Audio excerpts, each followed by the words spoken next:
Good afternoon, everyone. We'll just wait for a minute for all the participants to join, and then we'll start the webinar.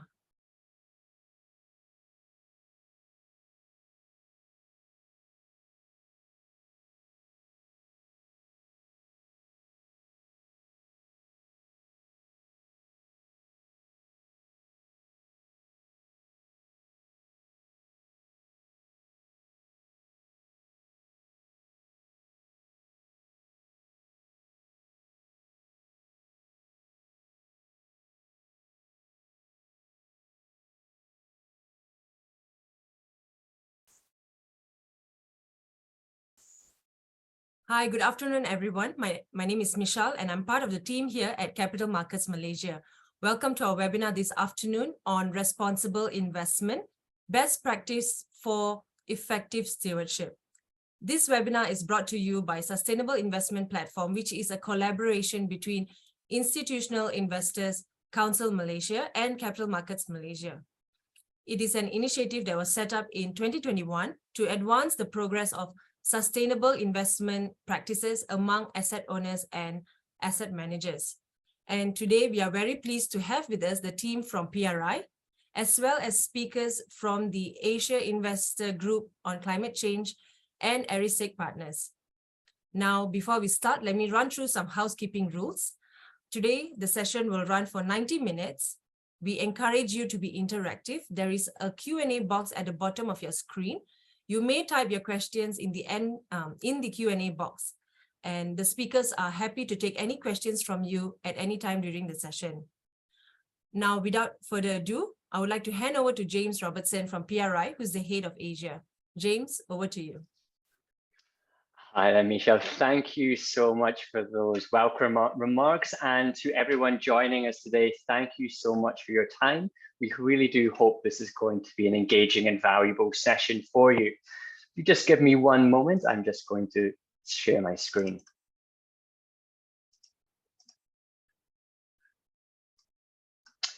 So we have a really great selection of speakers for you to hear from today. I am joined by three of my colleagues from the PRI stewardship team, including Chloe Horn, a specialist, Clara Mello is also a specialist, and Bonnie Groves, who is our senior analyst. Alongside my colleagues, we are joined by Lillian Wang, who is Research Director for Impact and Engagement at Arisec Partners.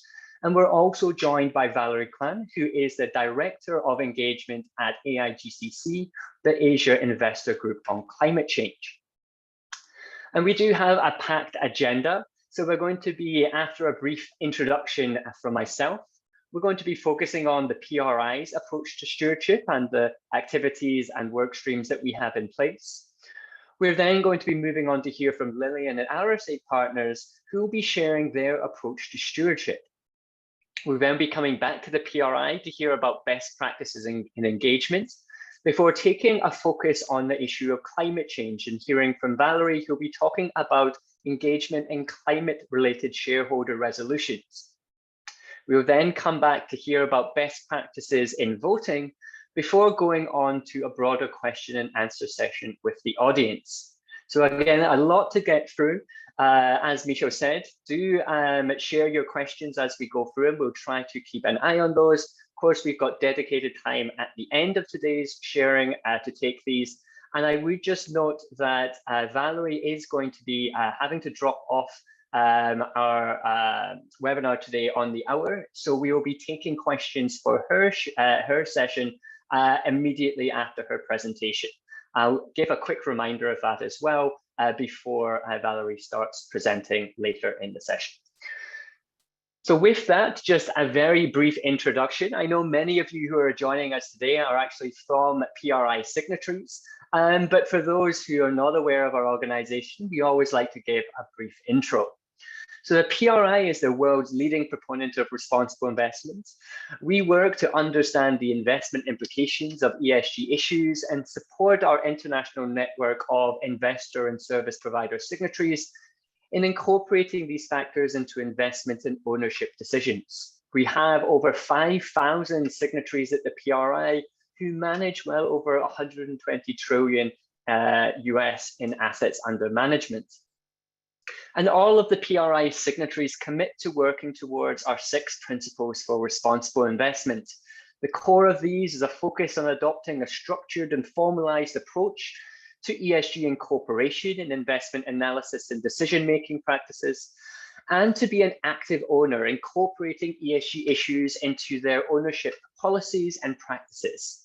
And it is this second principle that we'll be really focusing in on for today's session.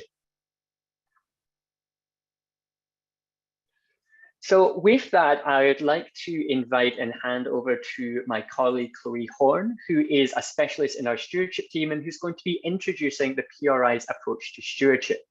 So with that, thank you so much for joining us, Chloe. The slides and control is over to you. Great, thank you. And thank you to everyone for joining today. It's really great to be here. As James mentioned, my name's Chloe Horn. I'm a specialist in the stewardship team, and I work across the stewardship team, overseeing our model and approach to coordinating PRI collaborative stewardship initiatives. And I also spend a lot of my time working on a new initiative focused on human rights and social issues called Advance. So today I'll give you a brief overview to the PRI's approach to stewardship, how we define stewardship, how we support investors in their efforts, and I'll also give you an overview of some of the initiatives we've been coordinating from the PRI side. So starting with a definition, if I can change the slides, which, there we go. So we wanted to start with a definition because I think, you know, the definition of stewardship can vary so much from organization to organization. And a lot of the time, I think there's a misconception that stewardship is limited to engagement with companies and voting on matters at annual general meetings. But what we wanted to highlight within this stewardship is the breadth of activities within this definition that investors can engage in. So I won't read it out, but you can see the definition here. I'll give you a few seconds to digest that. It's intentionally very high level and broad, and there's a couple of terms we wanted to highlight here just to clarify. So first of all, you can see we mention that the term long-term value. And when we talk about long-term value here, we're referring to any value to our end beneficiaries. So that means, you know, the returns from portfolio companies and assets from, for example, engaging with the company and enhancing their ESG practices. It also means contributing to positive real-world outcomes for our end beneficiaries and to strengthen the financial system and economy as a whole. But we're also referring to those, I guess, non-portfolio return value items. So here it could be, for example, addressing climate change to ensure that your end beneficiaries, for example, pension savers, aren't using all of their savings to pay for insurance against flood risk. And also those welfare outcomes as well. So the value to end beneficiaries of living in an environment which is breathable and fair and equitable. The other term I'd like to highlight here is the use of influence. So here we're referring to any way that investors can exert their influence with decision makers to enhance or maximize long-term value. So in the next slide, you can see that here are some examples of the types of influence we refer to. So we call them tools and activities. And there are 2 types here. So investee stewardship and broader stewardship. And the difference between these 2 things is essentially who investors are using their influence with. So is it the investee companies and assets, or broader stakeholders and decision makers that have some sort of influence or impact on broader changes within the market? So here I'm starting with investee stewardship. As I mentioned, this is about direct interactions with your company, portfolio companies and assets. The fairly obvious one is engagement or dialogue, and voting, which both Clara and Bonnie will speak a bit more to later on. Filing proposals, the roles you take on in boards and committees, and direct oversight. And there are also some more escalatory measures that investors can take, such as litigation, which is quite a rare practice, but still something that we recognise as stewardship. You can also see here we refer to broader stewardship, as I mentioned, is about that engagement and interactions with those broader stakeholders outside of companies and investments. The one that we see more and more commonly is policy engagement, so engagement with policymakers on sustainability matters. But there are also other groups that we consider to be broader stewardship, for example, standard setters, industry groups, and stakeholders such as the groups impacted by company practices, such as affected stakeholders or what we refer to as right holders. The role that investors play in the investment chain is also really important. So asset owners engaging with their investment managers to ensure that investment managers are delivering on their stewardship obligations is another way that asset owners or other investors can exert their influence. And lastly, this is a fairly broad one, but we don't want to give the impression that stewardship is limited to just dialogue. And there are other ways that investors can contribute to positive outcomes beyond that. So, for example, contributing to public knowledge, goods, resources, discourse in a way that enhances stewardship for everyone is really important here. And just to give you an example, there is an initiative called the Transition Pathway Initiative, or TPI, and lots of investors fund that initiative, and that initiative provides research and data on companies' readiness to the climate transition. And lots of investors use that research to shape their stewardship objectives and strategies with companies. So that is an example of investors kind of contributing to those broader overall goals. Two other things I wanted to note here is that all of these tools, or most of these tools, can be used across asset classes. Of course, there are some that might be limited to specific asset classes, such as filing shareholder proposals, which we know is within the listed equity space. But here you can see we have things like the role you play in boards, which is something that you see quite a lot in private equity. And also policy engagement is something we see more commonly used through things like sovereign debt. The second thing I wanted to note here is that collaboration is really key to a lot of these tools and can really strengthen your efforts here. So engagement is one that we see done collaboratively between investors quite a lot. So I've spoken quite a lot about the tools that we use. I'm hoping that my slides will change over. There we go. So we wanted to also talk about how we support investors across all of these activities. So you can see these 4 things here.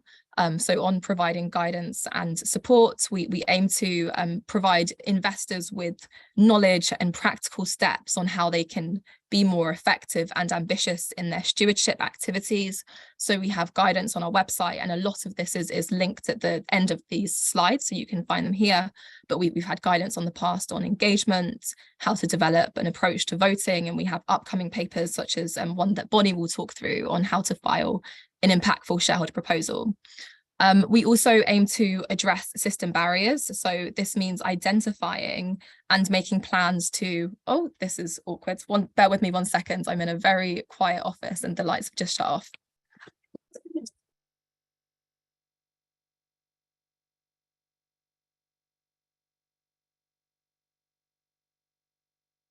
There we go, back on. I need to make a reminder to keep moving throughout my presentation.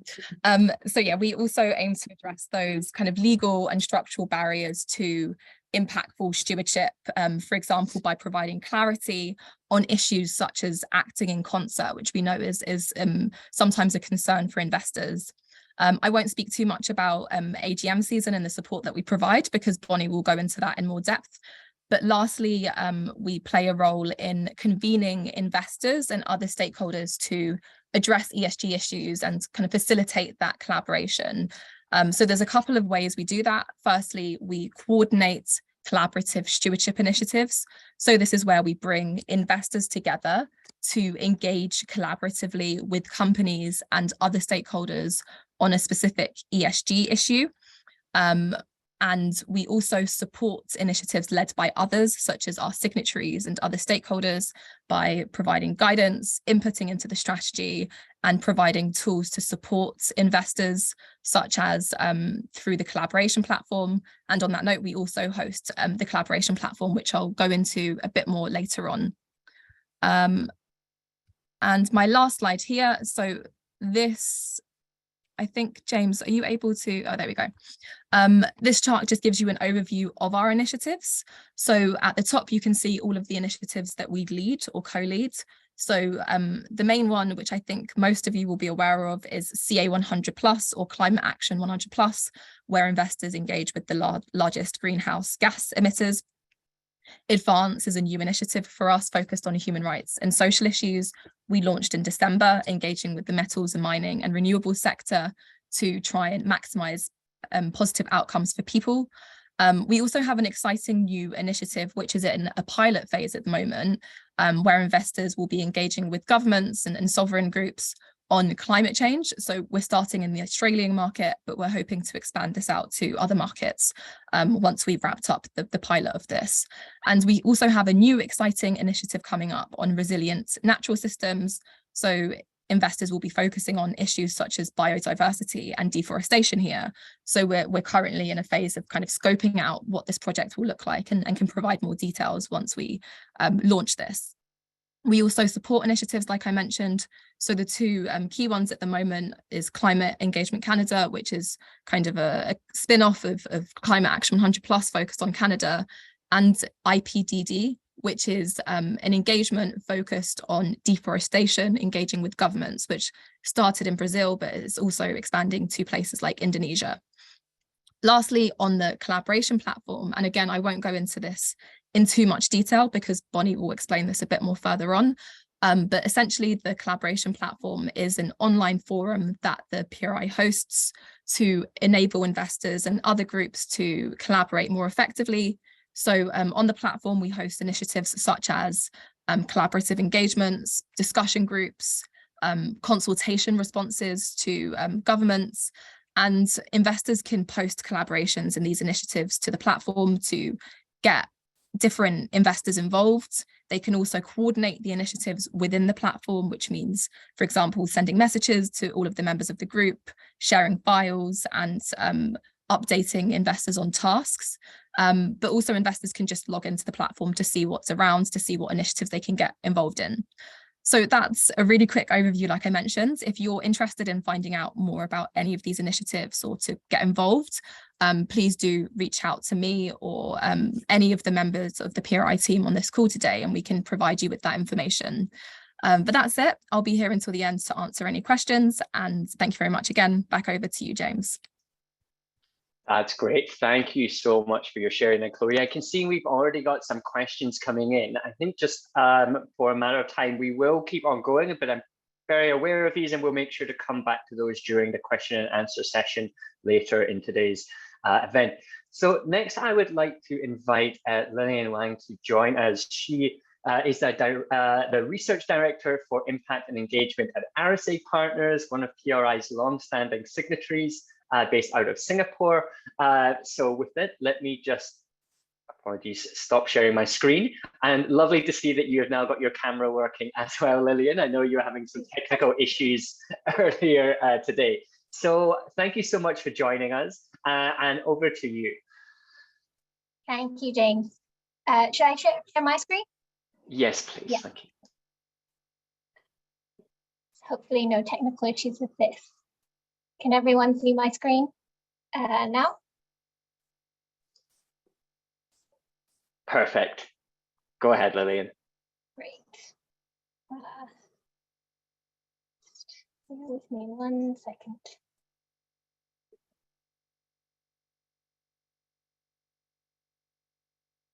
And is the screen changing? Just to check it's working. Yes. Great. Okay. Thank you, everyone, for joining me and the other theme panelists today, this afternoon. I'm really pleased to be here to share some of the experience of RSA Partners and myself. Actually, just a bit about myself to start with. After traveling for a bit of time in investment banking and then qualifying as a chartered accountant, I've been fortunate enough to be working in sustainability for about 13 years now. The first 10 of these, I was a sustainability consultant with PwC in London. And then for the last 2.5, nearly 3 years, I've been with RSA Partners, where I lead our ESG and impact measurement work. And I also oversee our engagement activities across our holdings. Just a bit of background on RSA Partners for those of you who may not be familiar with our firm. Trust me, most people don't know, but RSA is actually a small village in Scotland with a population of about 300 people. Whereas RSA Partners was founded here in Singapore, where I'm based, about 25 years ago. Today, we manage about $3 billion in assets, which are invested exclusively in listed equity businesses across emerging markets. We operate a highly concentrated buy and hold approach, where each fund has about 20 to 30 stocks, and our average holding period of a company is about 8.5 years. With this type of investment, we think it's really important to know a company really well inside and out. At RSA, we believe this not only applies to financial factors, but to non-financial as well. We believe that ineffective management of ESG issues could significantly impair the long-term prospects of a business. And on the flip side, capturing ESG opportunities well could generate upside. So we spend quite a lot of time on ESG research. At the same time, our concentrated buy and hold approach allows us to build trusted relationship with our holding, use these relationships to actively engage companies, and then reap the superior shareholder returns that we believe such change will bring about in the long term. We call this approach constructive ownership, which in turn provides insights for our ESG research, thereby generating a virtuous cycle, if you like. Just digging a bit further into our rationale for engagement, we believe that investors can use their influence through engagement to get companies to do things better, with the view that it will lead to reduced risk or enhanced value, and finally result in enhanced long-term returns. There is evidence that it works in practice, including these studies I've listed here, which have looked at a large number of ESG-related engagements and found that there seemed to be some positive influence on either returns or risk reduction. In addition to this, engagement, in our experience, has more immediate benefits in that it provides opportunities to have greater dialogue with our portfolio companies, which helps us build a better understanding of the company's strategy, ethos, and future vision. And it also allows us to form deeper and broader relationships across the company. So through engagement in the past, of course, we speak with IR, but sometimes they'll bring in some of their colleagues, such as the head of procurement or the head of HR, depending on the issue that we're engaging them with. So I've discussed briefly the why of stewardship. So moving on to how we do at RSA. The first thing you might be thinking is, how do you pick a topic on which to engage? There are a lot of potential issues and sources. So from a top-down perspective, there might be regulation or thematic issues such as climate change and diversity. I read recently that there are now over 200 ESG-related regulations in Asia, ranging from disclosure to taxes. And it's important for us to understand how our companies are preparing or responding to these. From a bottom-up perspective, we might uncover a weakness as part of ESG due diligence on a company. For example, where we notice a company's performance in a certain area is significantly lagging behind its peers. Management resolutions might also be a topic on which we engage if we don't agree with management on them. So, for example, if there are concerns about board reappointments or capital allocation decisions. And then finally, there may be unexpected events that trigger engagement, such as a major health and safety incident or some kind of controversy that's come up in the media. All of these potential topics need to be weighed up against each other. So some of the factors we consider are, what are the most important or material or time-sensitive issues? Which might management be the most receptive to? Also, where do we as investors have the most experience and knowledge and therefore can provide the most support to the company? Another practical aspect of engagement is for us keeping track of what's happened. A study from 2020 found that successful ESG engagements take about 3 years on average. This shouldn't be surprising, because meaningful change done right should take time, particularly if it's a large business. but that doesn't make engagement very easy to track. So we've developed our own internal engagement tracking tool, which our analysts use to record engagement priorities and then record any relevant interactions or developments that they've had on these. So one of the kind of fields that you'll see here is progress, this colored circle, which indicates progress. For this, we've developed a system of 6 engagement milestones to measure progress. So you can see here it goes from engagement initiated, which basically means we've made contact with the company about the issue, all the way to change actually being completed. We use this primarily for internal monitoring. So, for example, we will look out for engagements where we don't see any milestone progress being made for 12 months or more. This indicates to us that the engagement may be stalling or failing, and we may need to escalate. In terms of escalation, here are some examples of the escalation mechanisms that we might employ at RSA. There's no kind of specific order in which we will use these necessarily. We'll generally take a case-by-case approach, depending on what we think is the most appropriate. For example, if we know there's a way to get through to a board member, that might be that might be the approach that we take. Although, of course, divesting is always a last resort. As I mentioned before, our approach is generally to be what we call constructive rather than more aggressive. So we don't tend to use maybe some of the approaches that an activist investor might use, and we typically won't bring out the issue in the public domain, although we will collaborate with other like-minded investors if there's an appropriate opportunity to do so. And this brings me to my final slide, which in which I just wanted to share a few thoughts on what I think makes for successful engagement, particularly in an emerging markets context. So firstly, I think understanding the cultural context in which the company is operating is really important. I think there's the real risk of an issue or something being lost in translation. So it doesn't mean having double standards of what's appropriate, but more taking time to consider the perspective of the company, and then approaching the issue in that way. I think that can mean the difference between getting a response or not at all. That's why at RSA, our covering analysts lead on engagements rather than a separate ESG team. So our analysts know the companies and the market the best, and we therefore think they're the best equipped to engage effectively.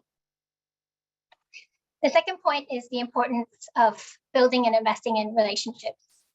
I've seen a statistic somewhere where the average holding period of a company these days might be just a matter of a few days. So you can see why a company might not choose to spend time to engage with an investor if they're not going to be still invested, in a few weeks' time. For some of our successful engagements, we've had to be investors for 2 or 3 years with the company before getting much traction with even IR to get some of their airtime. Another point is just some general good advice I've been given about providing feedback, and I think it's actually been quite effective when applied to engagement. So this is focused around facts, impact, action. So setting out the facts, explaining what impact that will have on you as a shareholder, and then being very clear about what action you want the company to take. So, for example, fact, a ban on single-use plastics is being debated in Parliament in your market. Impact, if this comes in, this could mean extra costs for your business, which could have a negative impact on share price, particularly if you're not prepared. Action, we would like you to explain your strategy for dealing with potential regulation in this area. And then finally, from our perspective, we at RSA Partners, we prefer to approach a company through being supportive and helpful rather than threatening when it comes to engagement. And we also like to think that we can be quite patient given our very long-term investment horizon. However, this doesn't mean letting us getting ignored or just being accepting delays time and time again. Our experience is that in order to be successful, you might need to try with the company multiple times using multiple approaches and potentially using different escalation mechanisms as well. So it can be hard, but if it were easy, then it probably wouldn't be so valuable. So that's the end of my presentation. Thank you so much for listening, and I look forward to taking questions. Thank you so much, Lillian. That was really, really interesting, particularly those perspectives on engaging in emerging markets. Comments, I think, advice I have heard and given to a lot of signatories. And I didn't know, as a Scotsman, that RSIG was I'm very embarrassed that this is something else I've learned today. So thanks for sharing that. Now I'd like to invite on our next speaker. This is my colleague, Clara Mello, who's a specialist in our stewardship team, and she's going to be talking about best practices in engagement. So again, just give me one moment to share my screen. Hello, everyone. Hello, James. Thank you, Lillian, for the presentation. You should now have control. Please do go ahead. Perfect. Thank you. My first slide is going to be a reminder on engagement, because just like Chloe went over the definition of stewardship, we know that different organizations might cover different things when they discuss engagement. At the PRI, when we talk about engagement, we talk about the dialogue between an investor and a company, of course, but with the specific focus of improving ESG practices, sustainability outcomes, or public disclosure.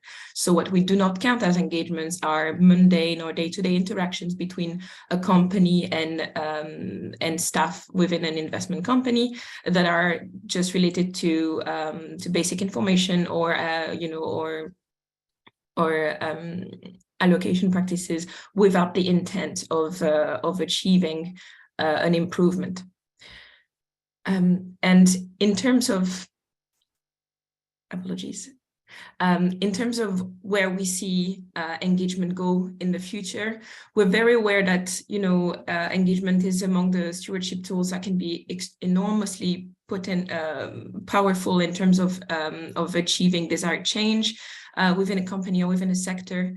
And this is very important to deliver against beneficiaries' interest and clients' returns.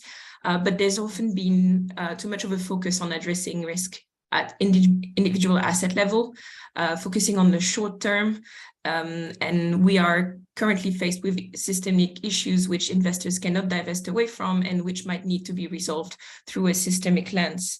And to better tap the potential of stewardship and engagement, there's a big opportunity to be seized in focusing on systemic issues, on common goals, and on seeking direct outcomes.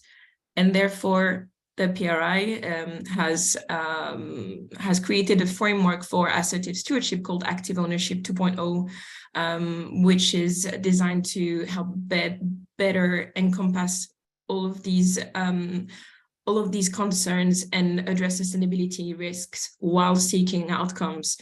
And this is done through direct stewardship, as is already currently done, but also considering opportunities for collaboration, including through collaborative engagements, but also by engaging in joint research and through broader stewardship opportunities, which have been very well described by Chloe and also by Lillian. What's very important here is that this is, a level of stewardship that can be carried out across different asset classes as well. And investors should try not to limit themselves to tools they already know, but consider all their potential options. And I have here an example which I'd like to discuss to better illustrate what that might mean in practice. Between 2011 and 2021, the PRI led an engagement on sustainable palm oil, and this engagement particularly displayed a wide array of stewardship activities, and not only direct stewardship but also broader stewardship. It started with an engagement of buyers of palm oil, and realizing that issues with supply were also very relevant to potential deforestation issues in the sector, the engagement was broadened to growers, processors, and traders. There was a lot of work done also with civil society organizations to understand the issues and to get access to information, to benchmarking opportunities, and widening this effort to also work on the whole supply chain.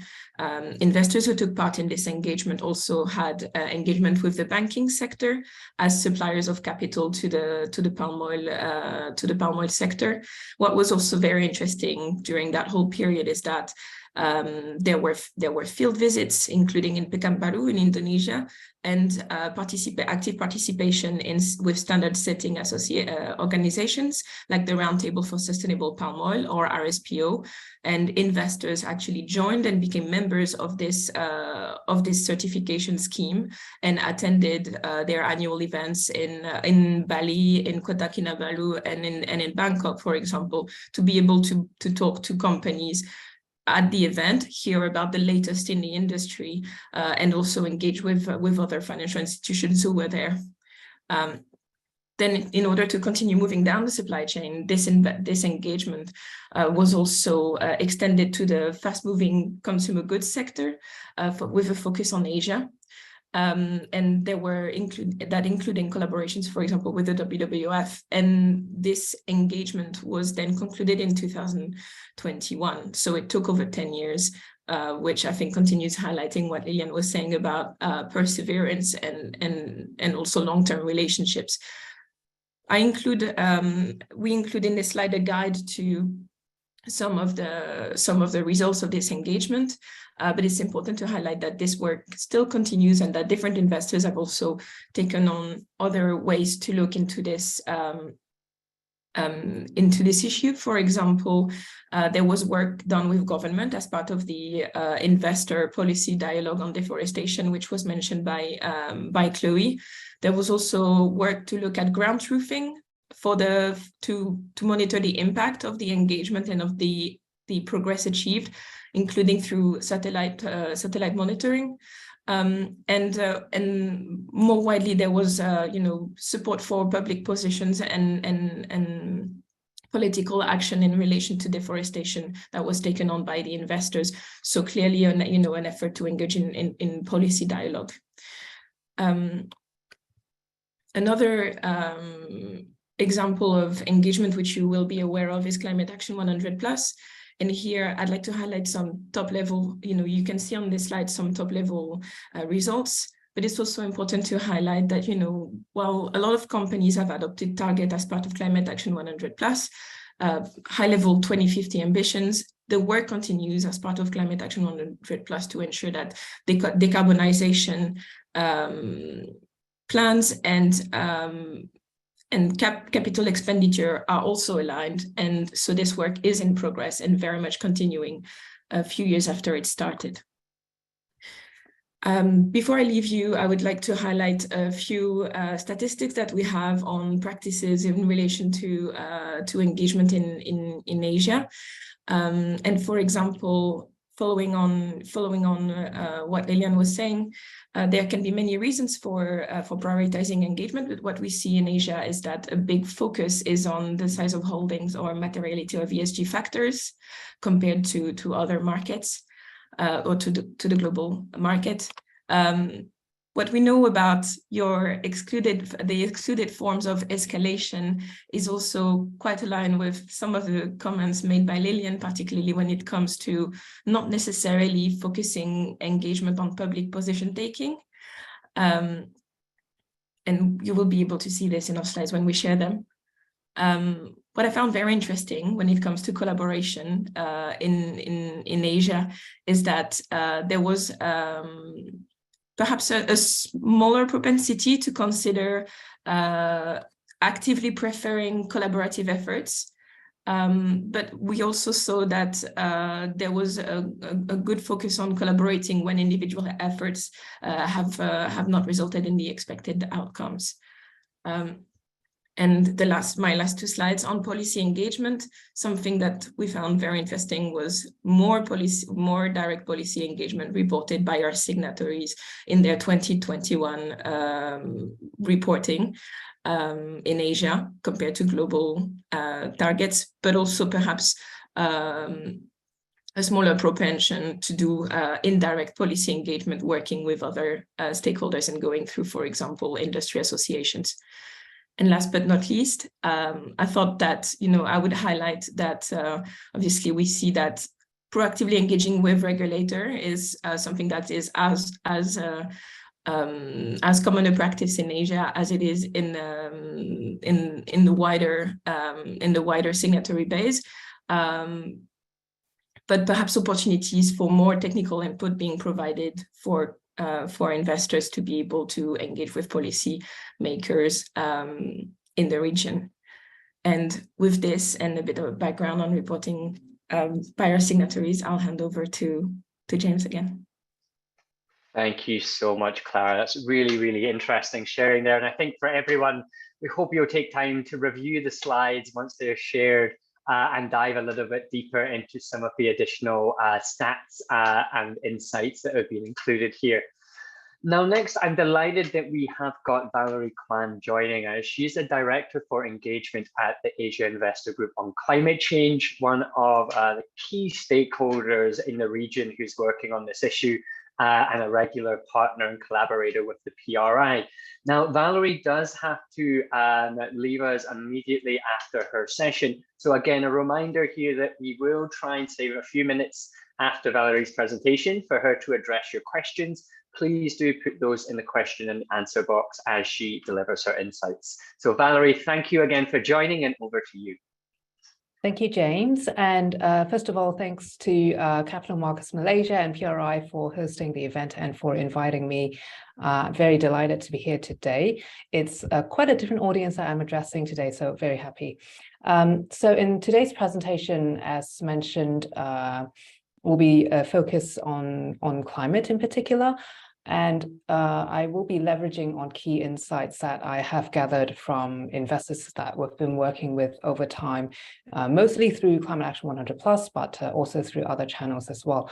So before I dive into those details, however, I have exactly 2 slides as a brief explainer to introduce ourselves as AIGCC, to articulate sort of our role in the region and to shed some light in sort of our role as one of the investor networks within Climate Action 100+ as well. So about Asia Investor Group on Climate Change, we started off a couple of years ago as an initiative to encourage actions amongst the region of the asset owners and financial institutions on key issues around risks and opportunities associated with climate change. And since then, we have grown exponentially and now have over 65 asset owners and asset managers from across 11 markets. With them sort of responsible for over 39 trillion of US dollars of assets under management.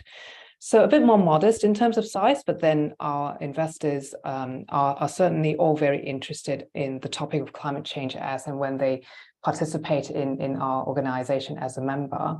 So we support our investor members by offering various capacity building opportunities, ranging from offering sessions to their stewardship professionals to having sessions with C-suite to enable discussions at a more senior level on what the expectations and requirements might be in terms of integrating climate change into the investment process. And over time, we have, given the huge amount of interest from investors, we have also managed to slowly expand from a monthly sort of member meeting kind of a setup to one with multiple working groups on various themes that investors are interested in, such as Paris-aligned investing, climate engagement and policy, physical risks and resilience, and also other themes might be coming about as well. So if I just quickly come on to the slide on our vision and mission, our vision very much hinges upon the need for us to have and be ready for a climate resilient economy by 2030, and for us to be ready for a net zero emissions global economy by 2050. And we want to achieve this through working very closely with our investor members to accelerate the progress in action on climate change, whilst keeping sort of this high on our agenda. We also want to ensure that the focus enables us to support our investors in having sustainable returns in a diverse market such as in Asia. And one of the ways of doing so would be through corporate engagement. And I think I'll just go on to the next slide here to go into the crux of today's discussion. So in terms of corporate engagement in Asia, we are very much focused on thinking of ways to ensure that we can support our investors in having effective, robust, and impactful engagement.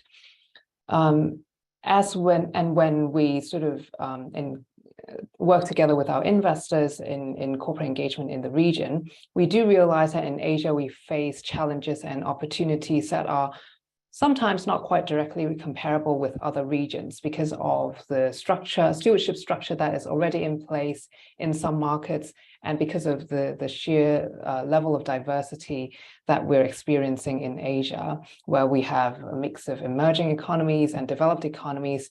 And for that reason, there is really no one-size-fits-all approach that can be applied. But then that also gives us the opportunity to look into what the differences are in different regulatory landscapes and what we can leverage out of the existing regulatory framework. So, for example, for some of the markets where there are well-established stewardship structure, there are also others that might be less familiar with the idea of collaborative engagement, for example.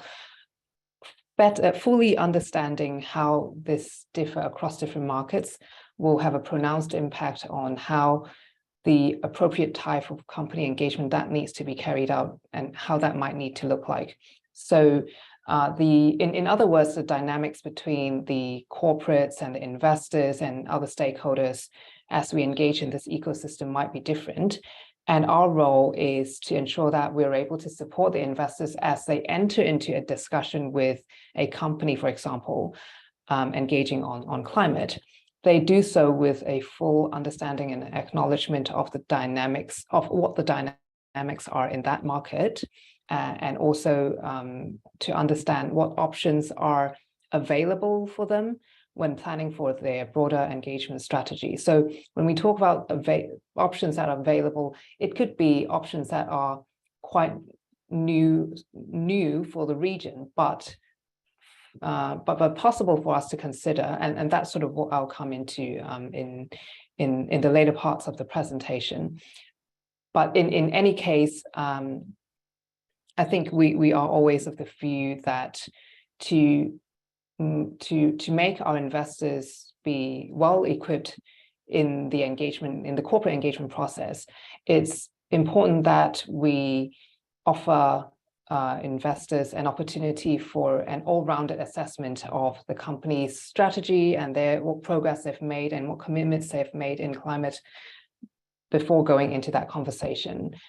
And typically that would mean that there is no one single tool that we can rely on alone as a standalone tool, because there are numerous sort of scoring mechanisms out there and tools to support engagements. But it does require us to use these in conjunction with each other to help investors to adequately assess if a company has a credible plan to transition to net zero, because there are just so many different layers and perspectives to it when engaging with a company. And for that reason, I've listed in this slide a couple of tools that our investors typically use when engaging on climate issues. First of all, of course, I will have to, and certainly think it's very valuable that the initiative Climate Action 100+ has has put in substantial resources and effort in developing the net zero company benchmark. The benchmark, as the name suggests, assesses if companies' current performances on climate is aligned with net zero. And through this tool, we can see how their disclosure is like mapped across a myriad of indicators, such as target setting, such as what the decarbonization strategy of the company is like, whether they have put in the relevant capital allocation, the CapEx allocation element into green technologies, what the climate governance structure is looking like, whether they have considered just transition, and so on. And definitely also what types of disclosure is being offered and if it's aligned with TCFD. We also refer to our investors the TPI Management Quality and Carbon Performance Tool. I think TPI has been mentioned already in earlier presentations. The main reason why we also refer to this is because it looks at a much wider universe of companies, and it does help investors better assess readiness of the management, of the company management in terms of their ability to set and achieve climate goals and where they are at generally when compared with their peers in the market. Now, we want to talk about voting practices today as well, and I think it's helpful to understand sort of how these tools underpin the engagement process overall. And that is, we do see that over time, more and more investors may choose to inform their voting and perhaps lend their support to some of the shareholder proposals with reference to some of these assessment tools that I've mentioned just now. And this is often quite useful when it's being considered as a possible option to consider when engaging with companies. There are also other tools that investors will use, and I'll also go into a bit more detail in one of the later slides. But ultimately, I think coming back to the specifics in Asia, understanding the regional relevance, how the regional decarbonization pathways should look like, and as more and more of that detail becomes available, understanding countries' sort of level of support and where they're at in terms of developing the regional energy roadmaps in view of the need to transition to net zero, all of these are very important considerations for investors as they strategize on how they engage with the companies and leverage on the resources that are available. And for that reason, I always come back to the point saying that there is no one tool that would fit all. So even with the net zero company benchmark, for example, I would suggest that investors use that in complementary with other tools as well. And in the interest of time, I would just quickly go into a quick sort of introduction into the investor guide on engaging in Asia that was published earlier. It sort of recognizes that companies are in different stages of transition and gives sort of insight on how engagement with companies at different levels of transition should look like. The expectations are also anchored against the net zero company benchmark. And so that's sort of one tool to look into as well. I encourage people to go directly into the guide and look at the topics that are being addressed and to see for yourself how that might be relevant for your engagements in your region as well. And I guess just likely to people's interest, I'll extract a few investor feedback that we have gathered through interviews for the report. And that is the importance of ensuring that there is an effective and ongoing engagement through an open dialogue, meaning we want to keep the conversation going, which is the basics that needs to happen. And for that to happen, when we think about escalation, do also think about that from the perspective of escalating the conversation in terms of seniority, both between the investors and the corporate side, taking note of the set of specific priorities that might be relevant for the company, especially if it's state-owned, if it is a state-owned enterprise. The engagement asks, they need to be kept robust and purposeful, and we can sort of support that through the use of the benchmark. There is also the need for us to maximize the level of impact through engagement through collaborations, for example. And this is a point that we've already come to quite a few times, so I won't elaborate too much on that. So on the next slide here, basically looking at how different engagement options can be complementary to each other, I think identifying and understanding the company's level of influence along the value chain is also an important consideration to consider when engaging on climate. And also when sort of engaging in different markets, the different stewardship practices would mean that sometimes there is a level of novelty with some of the measures that we want to use. So we might need to do a bit of a trial and error and testing sort of mechanism and recalibrate on engagement tactics when that happens, so that we can constantly recalibrate and also improve on the impactfulness of the engagement. So weighing all of these considerations, that would then enable us to decide if and when tabling more escalated approaches such as supporting a shareholder proposal, for example, or having sort of a very specific climate voting guideline, when tabling that as a tool would be useful. So all of these are relevant considerations as well. Now, I did mention that there are numerous types of engagement approaches. These are listed on the Climate Action 100+ website as well. I just want to sort of give people a refresher to look at what might be relevant. Typically, it does start with a sort of a conversation directly with the company. And depending on how receptive the company is, we might then go to convene larger investor roundtables. But all in all, it's not uncommon for investors to signal areas of concern by asking questions at company earning calls or at AGMs. And around AGM meetings, that comes also other relevant AGM strategies. That includes exercising your voting rights.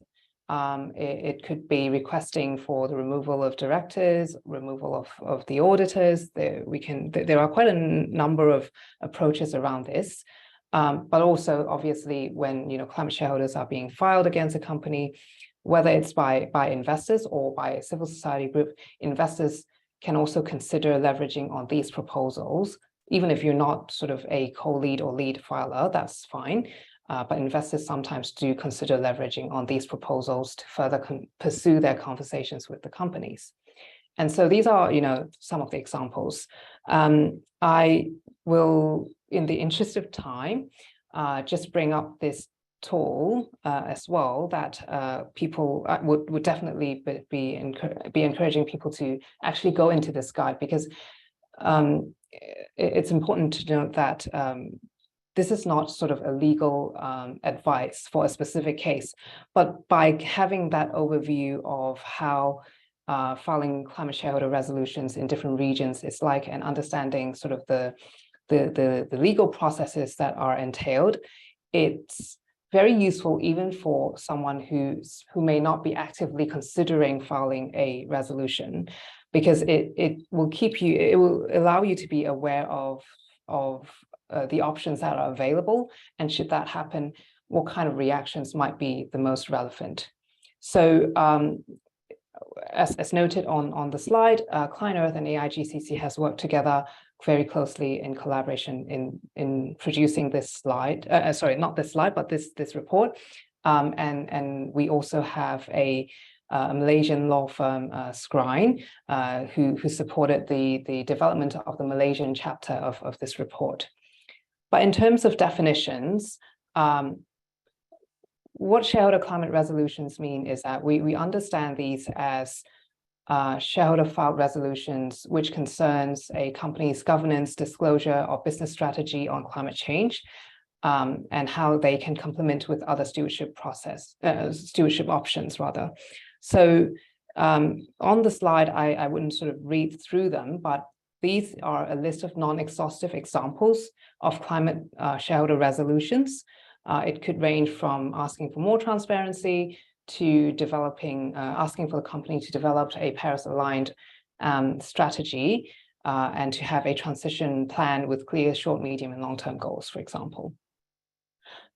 Since these slides will be shared with you, and also these are available in the report, I will leave it at that for you to go into a bit more detail when you actually go through the report. But some of the common questions that I want to bring about, and you will find these laid out for every jurisdiction that we've covered in the report, in terms of the legal processes that are required to be that people will need to go through when considering a climate shareholder resolution, would include things like basic rights to file. Do shareholders even have the right to propose a shareholder climate resolution? What are the legal processes that are entailed in calling for shareholders meetings to consider the resolution? So there will be some detail around that. There is also the amendment to charter documents. Is it required or recommended? What this really means is whether the climate resolution will be framed as an amendment to the company's charter documents, and if so, how should the resolution be framed accordingly? We also have different types of resolutions available, and there are different voting thresholds. Again, that's all very interesting and will differ across markets. So very advisable for people to go into the report and have a look for themselves. And also in terms of thresholds for filing a resolution and calling for a meeting, what it really means, what's the date of which this threshold is to be calculated, when should this be proposed. All of these are important considerations to consider. I'll skip a couple, but then the last one that I also want to consider, and always is helpful as an option to be put on the table when sort of bringing forth the option of filing a climate shareholder resolution, is whether or not the resolution can be withdrawn. Because that also has a substantial meaning as to how investors might want to utilize the shareholder resolution as a tool to engage.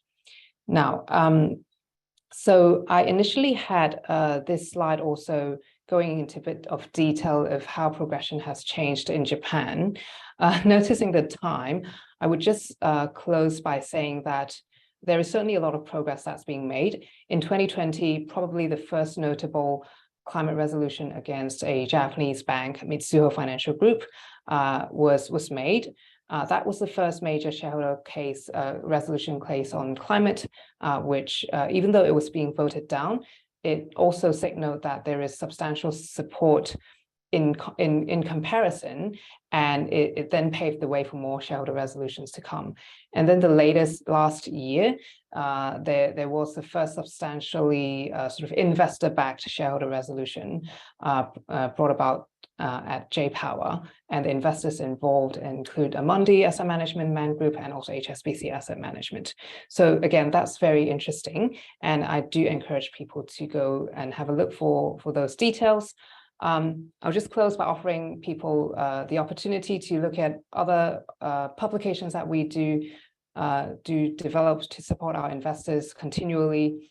And if there's interest to learn more about this and to learn about sort of the latest trends and practices in the region in terms of climate change investing, please do feel free to reach out. But then with that, I think I will stop here, and I do apologize for overrunning there as well. Thank you so much, Valerie. That was really, really insightful, and obviously such an important issue that investors need to be looking at and having a clear strategy in place with regards to stewardship, not just engagement, but also looking at that voting. We do have one question, so I hope if you have time just before leaving us today, if you go into the chat box, this is from Nadia. It says, I can read it out. May I ask, how do you treat differently between public listed companies and private companies? So I think especially for the latter part of my presentation there, it's mostly focused on publicly listed companies. That said, in terms of thematics, I think that doesn't differ too much between private and public listed companies, but certainly in terms of the tactics of how we engage, I think it was also mentioned in the earlier presentation, the options that are available might vary, but certainly as most of the engagements do start off with private and direct engagements with the companies. For perhaps private company engagements, I would propose trying to escalate in terms of the level of seniority. It's easier said than done, but it's always easier if it's matched with, first of all, a good local investor, the presence of a local investor, and certainly also from the investor, as in from the engager's perspective, the same equal kind of escalation, so that there is the same level of seniority that's sort of talking to each other, which I think particularly in Asia, that's very important for conversations to progress.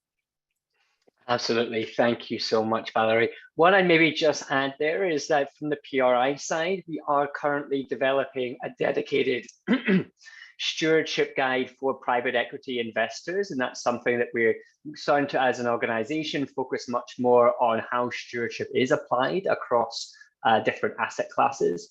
And within the private market side, there is also the Initiative Climate International, or ICI, which is an industry, a PRI-supported industry initiative of private market investors who are working to develop dedicated guidance around climate change. And they put out some really excellent guidance around aspects like carbon emissions accounting, TCFD, Science-Based Targets Initiative. And so, again, as you've heard today, there's a bevy of resources and a lot of really great work being done by a range of stakeholders, not least AIGCC. So again, thank you so much for joining us, Valerie. Really appreciate that. Thank you, James. So I think I will drop off now. Thank you again. Thank you so much. So with that, I'd like to invite in our last speaker for the day. It's my colleague, Bonnie Groves, our senior specialist in the PRI stewardship team, who's going to be talking about best practices in voting. So again, give me 1 second, Bonnie, to share my screen. Thanks, James. I'll just start introducing myself. As James said, I'm Bonnie Groves in the stewardship team, leading our collaboration platform, which Chloe touched on earlier, and our resolution database, which I'll talk about a bit later, as well as our work on voting. So to take James's words, to add to the bevy of resources that we've already had, I'm going to add a few more. So talking about the best practice that we can provide as PRI around using voting and using voting as a tool to complement and strengthen and help constructive engagement, helping investors to really focus efforts on kind of single concrete actions that, let me just check the slides are changing. Yeah, there we go. Brilliant. So yeah, as I said, filing and voting on shareholder proposals when used effectively help you to focus on that single concrete call to action. And when you aggregate a set of shareholder views, that really helps show a company what is important to investors. So having that aggregated quantitative evidence of support helps provide a lot of clarity on the ESG issues that should be focused on. And of course, it's a key part of Principle 2 of the PRI principles of being an active owner and incorporating ESG issues into your ownership policies and practices. So just to give a bit of global background, we ran a webinar late last year on summarizing proxy season 2022, and we've seen, as has already been mentioned, around a 20% increase between 2021 and 2022 in the number of ESG resolutions and votes. We've also seen this last year around a third of proposals that were filed were withdrawn, but we see this as increasing willingness to negotiate and commit to ESG action ahead of the AGM season, meaning that resolutions don't come to vote. So it doesn't mean there's a lack of action, it's just a sign of the engagement between companies and investors ahead of the AGM. So we run our PRI resolution database. This is a public database of ESG resolutions and votes. And we saw that resolutions were filed at companies headquartered across 15 countries. So we're seeing increasing global representation of ESG resolutions and votes. And as you can see here, there's actually a high level of social resolutions. And we see that when issues become relevant, you tend to see proposals on the issue the following year. So in 2022, there was a high number of racial and civil rights audit votes, and this actually more than tripled, becoming the second most frequently filed resolution category. And this helps us see what will be emerging themes for the following years. So based on activities and events in 2022, we understand that this year, we will see more focus on climate transition planning, for example, or as a follow-up to the biodiversity COP in December 2022, we expect to see more resolutions on biodiversity. Topics like reproductive rights that have been quite central in the US are now making it through onto proxy season. And you can see link the webinar there below if you're interested more for our analysis and a much deeper dive into the various topics that we saw coming out of 2022 and into 2023. But based on all this activity, I'll cover what are PRI's best practices in terms of deciding your voting strategy, how to file a resolution, and also how to vote on other ESG votes, such as board and director votes. So in 2021, PRI released a report called Making Voting Count, in which we identified shareholder proposals as a really, really important instrument in the stewardship toolkit. And this report explains how investors can develop high-level principles to govern the voting decisions on ESG issues and apply these consistently across topics when voting. So this report really recommends that investors should support all resolutions which, if successful, would be then consistent with their voting principles, and then conversely should oppose all resolutions that would then be contrary to those principles. So to step back, what is a voting principle? There are high-level statements explaining an investor's position on an ESG issue and how a vote would affect progress on them. So it provides a really careful and transparent and also consistent approach to voting decisions, which then gives clarity to all of your stakeholders, whether that's the beneficiaries, clients, and also companies, on the ESG issues that you'll be focusing on and your approach to those issues. So what we see is voting rather than a tool as escalation. It should be used therefore to inform and affirm and advise your ESG position. So what we mean by this is that your voting principles help you to communicate your views on an ESG topic and how you intend to progress on this area. It also could be used to affirm. So even if a company is already doing work in this area, you can vote to affirm that good work of a company and use the shareholder resolution to highlight particular areas that a company should be working on.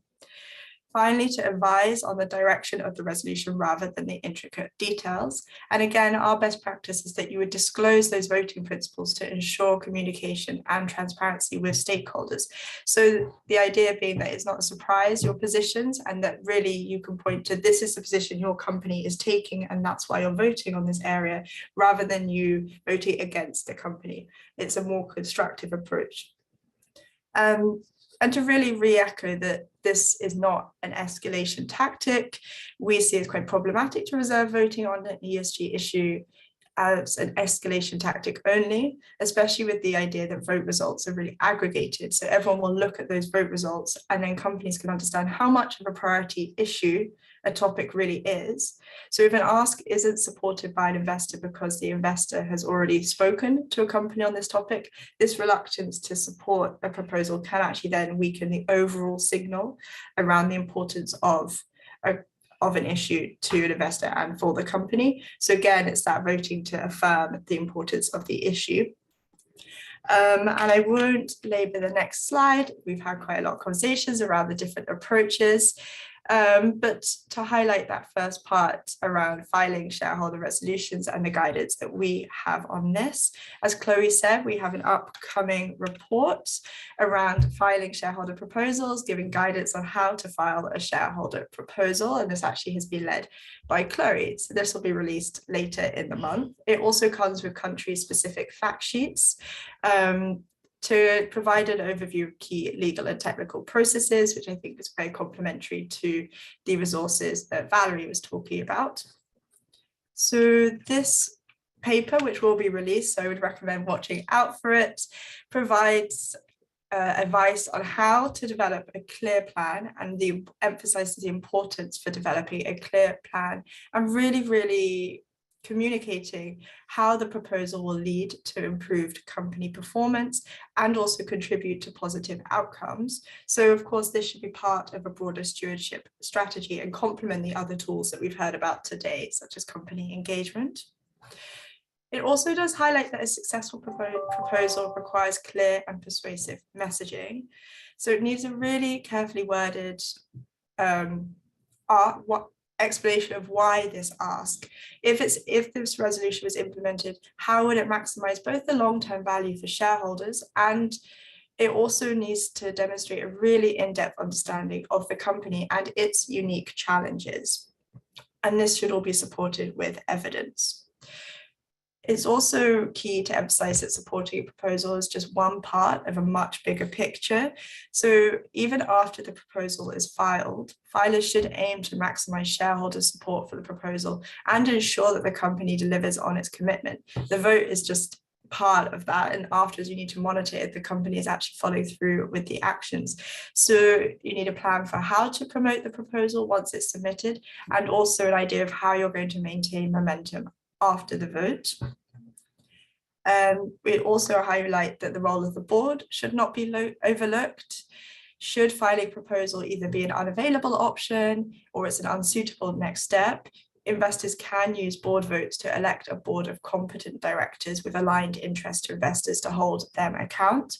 And finally, there are other actors who play an important role. And again, I think this is the message that's really come through in this presentation, is that there's a really rich ecosystem of stakeholders, and NGOs can help raise the profile of a proposal. Asset owners can encourage investment managers to support the proposal, and proxy advisors can help make informed voting recommendations with clients. So as I said, this will be launched later this month. And it's a really invaluable tool, I'd say, to help you start developing your strategy around voting.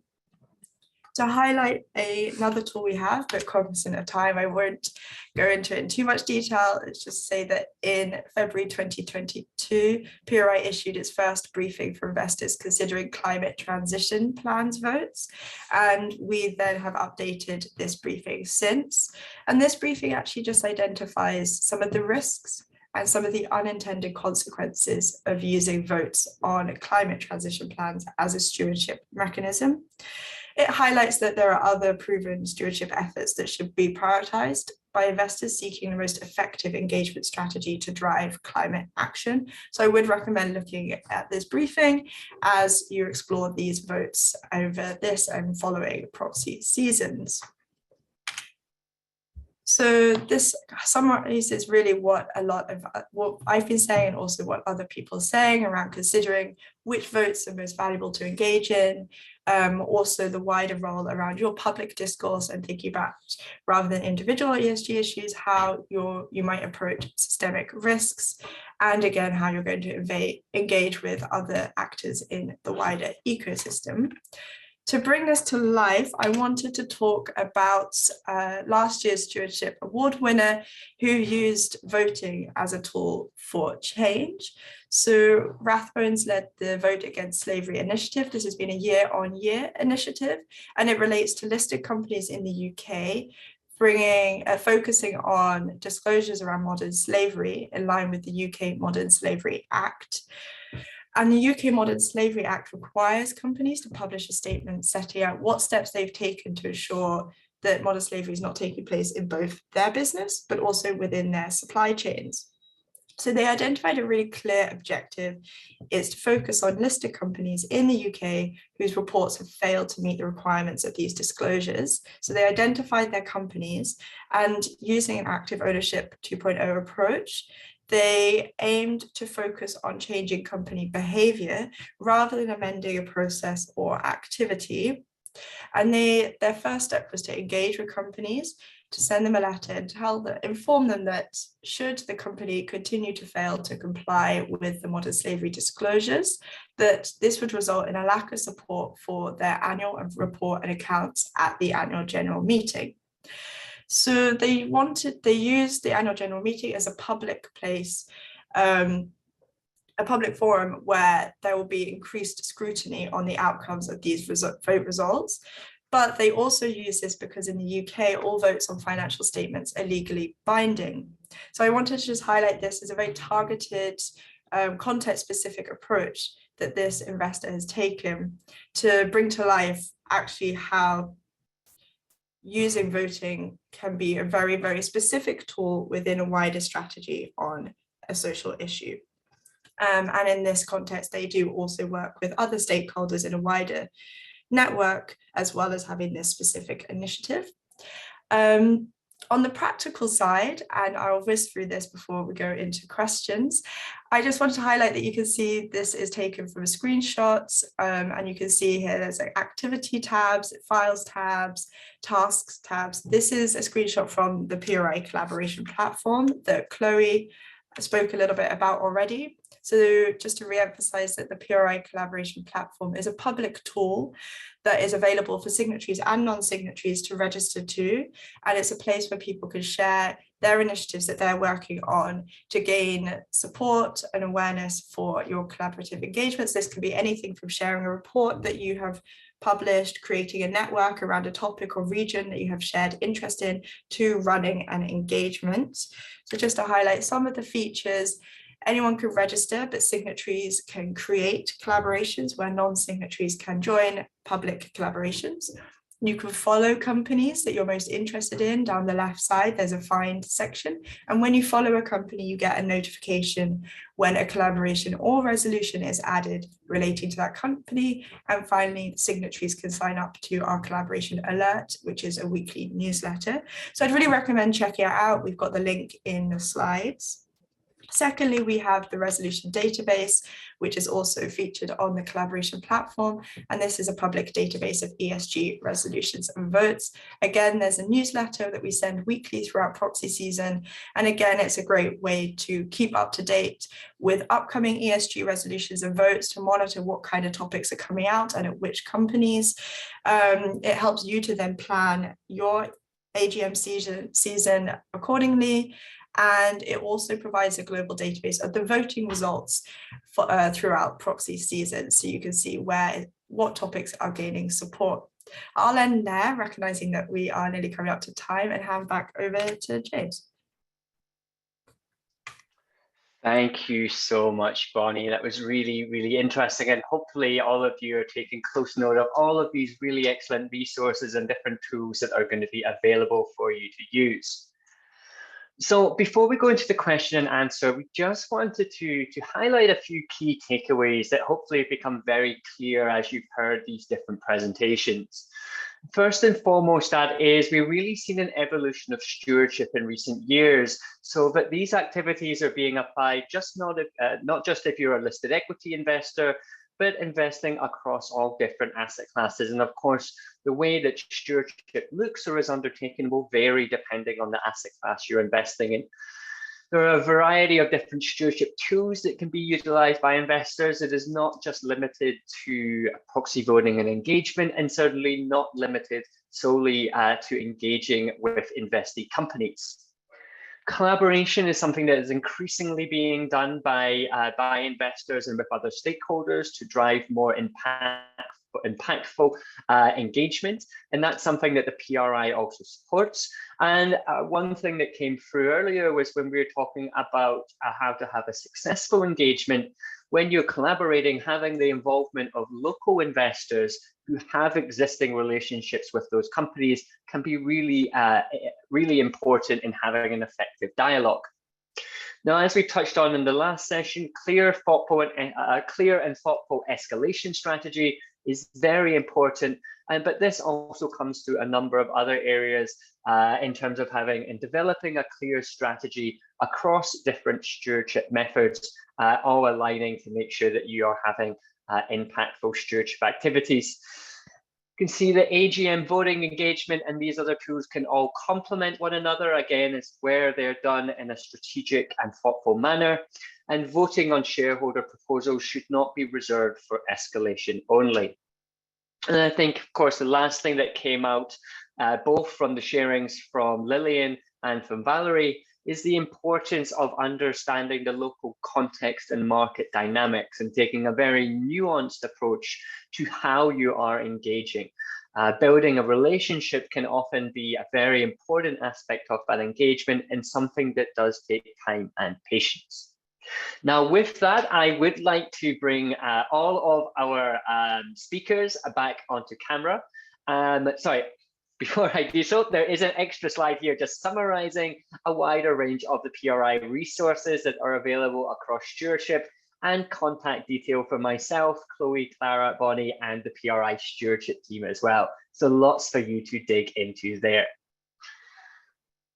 So for the remaining time, we'd be very happy to take any questions that, that the audience has. I see that we had two which came in towards the beginning of the session. And so maybe I can start with these. The first one that we had from Henry was asking if we can elaborate a little bit on litigation under investee stewardship. So maybe, Chloe, I can ask you to touch on this, but I think there was a really interesting example which comes to mind, which was just last week with Shell in the UK, which actually involved Client Earth, which was one of the key stakeholders that AIGCC have been working with. So maybe with that, I can hand over to you, Chloe. Thank you.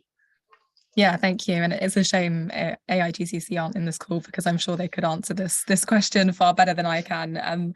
But litigation is quite an uncommon tool at the moment because firstly, it's quite expensive and can be quite a time commitment. But essentially, it's a lawsuit brought against a company filed by shareholders or a group of shareholders. And it doesn't necessarily have to be the company it's brought against. It can be the officers, so directors within the company. And it's usually used when there's been kind of a breach of fiduciary duty by those officers or the company itself. And the example I like to point to quite a lot is last year, there was a lawsuit filed at Alphabet because investors claimed that it was, a break of the fiduciary duty, that Alphabet created an environment which enabled sexual harassment and discrimination to take place. And this was a derivative lawsuit, which means that the investor took out the claim on behalf of the company against directors, meaning that any settlements would go back to the company itself.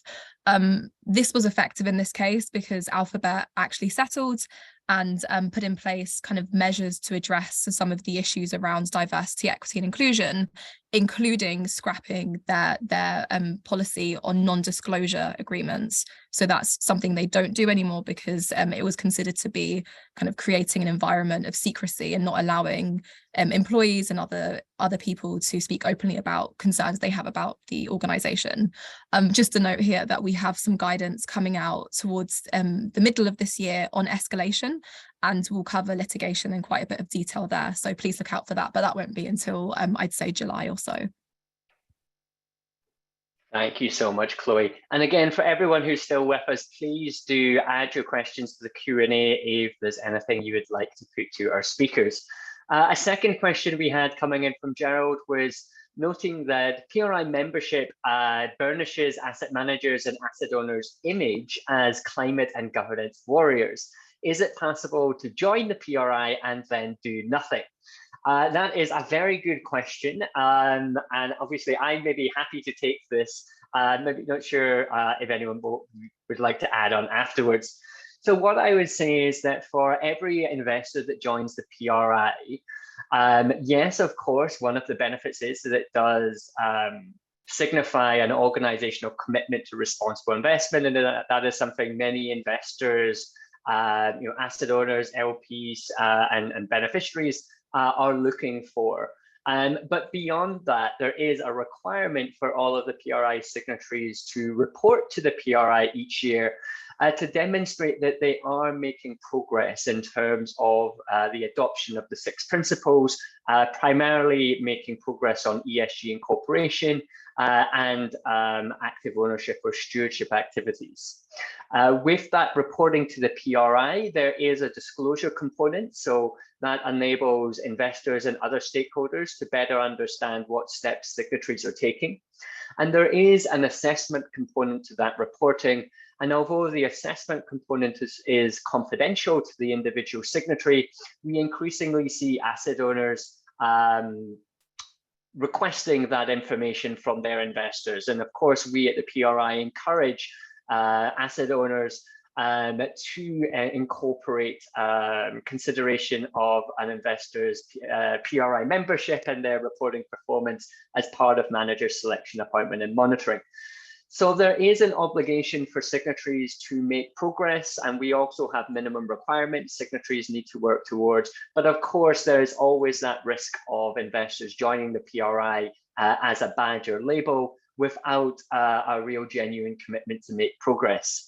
Many of the activities that we've highlighted through this call today are opportunities that signatories are encouraged and very welcome to join, but it is not a requirement that any signatory specifically joins a collaborative engagement or is utilizing our collaboration platform. So as a global community, we try to provide the opportunities for signatories to collaborate, to learn, to exchange best practice, but we do not require them to be actively involved at that level. But all of our members must complete PRI reporting and demonstrate that they're meeting our minimum requirements and undertaking responsible investment. So I hope that helps, Gerald, but it is something we are very cognizant of and have recently gone through an extensive review of our reporting framework and strengthened that process to have greater accountability from our signatories. So maybe I'll stop there. I'm not sure if any of my colleagues would like to add on that, or Lillian, as an existing PRI signatory, if you have a view on whether you feel you would be able to be a signatory and do nothing and get away with it. The annual survey is very comprehensive based on past experience, so certainly can't do nothing. But I mean, in honesty, I mean, it's I think it is a bit of like how much you make of it, right? Like becoming a signatory, like getting involved, we really can gain so much in terms of all those materials and tools that are available, and also opportunities just to speak with like-minded investors, or get different perspectives from diverse set of investors about different issues. It's really very helpful. Yeah, I think particularly when it comes to ESG and sustainability, having an opportunity to have dialogue is really important. Thanks so much, Lillian. If anyone else would like to add on, Chloe, I think you wanted to make a quick remark. Yeah, perhaps just to speak, I guess, a bit more specifically to stewardship and the initiatives, because I think it's a very fair comment, and we do obviously recognise that free riding is something that can happen within initiatives where investors join and they benefit from being listed as one of the investors taking part. They benefit from the positive outcomes that come from these engagements, yet don't contribute as much as other investors. And so this is something we've really been trying to work on recently in the way that we run our collaborative engagements, and we've had a specific focus on investor accountability. So we have very comprehensive terms of references for investors taking part in our initiatives, which includes the clear expectations for different investors and the role they take on. We have strong kind of mechanisms to track investor participation, including reporting every year, which isn't very long, but just gives us an indication of how much they've contributed. We track, the meetings they've attended, although we don't, consider this to be a good kind of indicator of engagement success. And we have mechanisms in place in case investors aren't participating. So we do reserve the right to remove signatories from groups if they don't contribute. I think just two more things to add here is, first of all, we have increased the transparency within our initiatives. So we now publish the names of the investment organizations taking part as leading collaborating investors and the companies that they're engaging with. So that means that investors are held to account publicly as well as by the PRI if investors are not participating effectively. And then the last thing I'd say is, one thing that we've been looking at quite a lot is kind of that balance between contribution and meaningful contribution, but also trying to get kind of the the mass supports and big numbers of assets under management behind us to really bring that leverage to engagements. And the thing that we worked out as being most helpful here is really separating out the roles to make clear who is an investor, who is supporting this initiative, endorses the objectives and wants to see progress on this, but is not engaging, and who are the investors who can contribute in an active way. And so now we've created a new type of role called endorsers, which brings those investors that want to support but can't contribute into that category. And we can still highlight that lovely, big, shiny assets under management name, but also give credit to those that are actually contributing. So yeah, and if you do have any other questions about that, we have our terms of reference published on our website that you can see. Excellent. That's a really, really helpful add-on there, Chloe, and I think very welcome to see the move towards additional transparency, particularly when we look at these huge collaborative engagements that are now being undertaken and the level of involvement we have from PRI signatories. Now, I know we are well over time. I will be closing just in 1 second. So maybe just if I can ask for all of our speakers, I just want you to think of one sentence or one word answer in terms of what do you see as the most important aspect to ensure that an engagement, whether individual or collaborative, is successful. So we've talked about a lot of these different aspects, I think, throughout the presentation.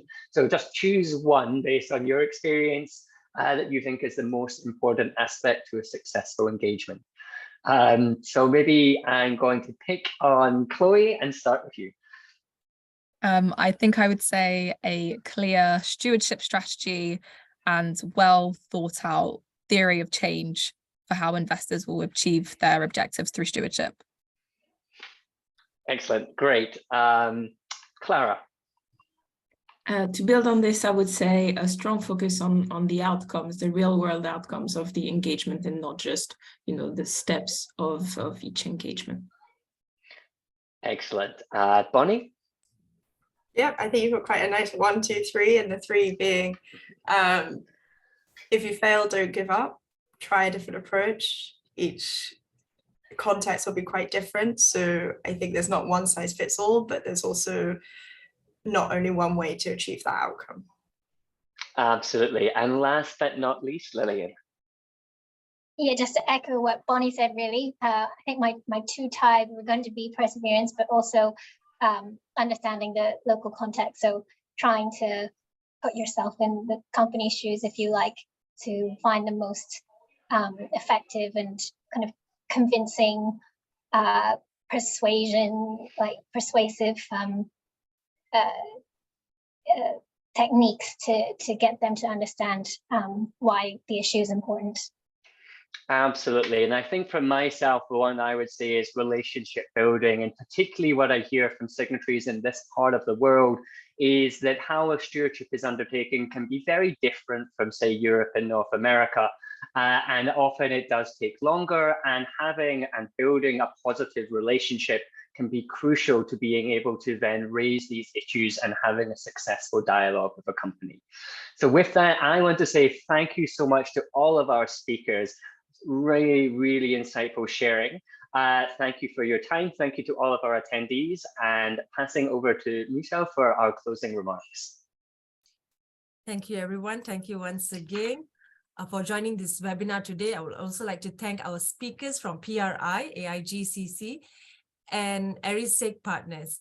So you'll be able to find the recording of this webinar and the presentation slides on the Capital Market Malaysia and Sustainable Investment Platform websites by next week. Do follow us on LinkedIn to get more updates on programs and events that may be beneficial for you and your organization. One last thing, there will be a post-event feedback survey, which will pop up as soon as you leave this webinar. We would appreciate if you could just spare 2 seconds to give us your feedback. Thank you once again for joining us. Have a good rest of the evening. Bye.